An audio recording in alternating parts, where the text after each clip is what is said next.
যারা বলে শরীয়তপুর জেলায় কিছুই দেখার নেই তাদের জন্য এই ভিডিও। অবশ্যই শরীয়তপুরের জনগণ তাদেরকে মেনশন করে রাখবেন।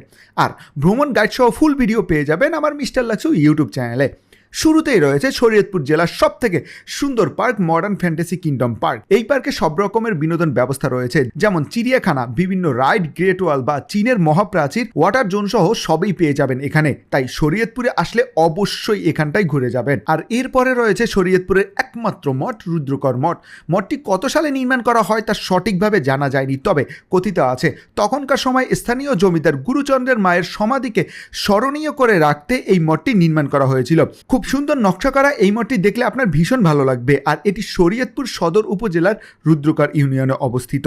এরপরে এই জেলাতে রয়েছে ছয়গাঁও জমিদার বাড়ি, যেটি শরীয়তপুরের ছয়গাঁও ইউনিয়নে অবস্থিত।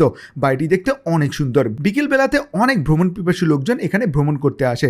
আর পাশেই পেয়ে যাবেন লাকাত্তা মসজিদ। এটি শরীয়তপুরের অন্যতম সুন্দর একটি মসজিদ। সব থেকে মজার ব্যাপার হচ্ছে সুন্দর এই মসজিদটি এই গ্রামের সবাই মিলে টাকা তুলে নির্মাণ করেছে।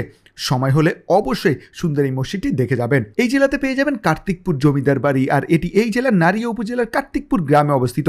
প্রায় 200 বছরের পুরানো এই জমিদার বাড়িটি 2 তলা বিশিষ্ট একটি জমিদার বাড়ি। এখন এই বাড়িটিকে গ্রামের লোকজন চৌধুরী বাড়ি বলে থাকে।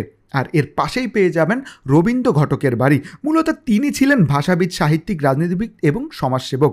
এই বাড়িটি নির্মাণ করেছিলেন রবীন্দ্রকান্ত ঘটক চৌধুরীর বাবা রজনীকান্ত ঘটক চৌধুরী। তিনি ব্রিটিশ বিরোধী আন্দোলনে সক্রিয় ছিলেন। আর এই অঞ্চলের সর্বপ্রথম জাতীয় পতাকা উত্তোলন কিন্তু করা হয় এই রথীন্দ্রকান্ত ঘটক চৌধুরীর বাড়িতে।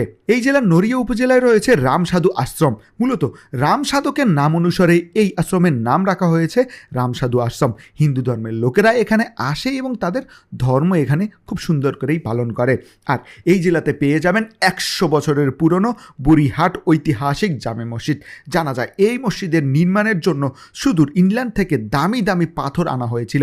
আর এটি কিন্তু এই শরীয়তপুরের শ্রেষ্ঠ স্থাপনার মধ্যে অন্যতম। এখানে পেয়ে যাবেন প্রায় 600 বছরের পুরনো ধানুকার মনসা বাড়ি। এটি জেলা শহরের ধানুকা গ্রামে অবস্থিত। আর মনসা নাম মিলে এই বাড়ির নামকরণ করা হয়েছে ধানুকার মনসা বাড়ি। আজকের মতো এ পর্যন্তই।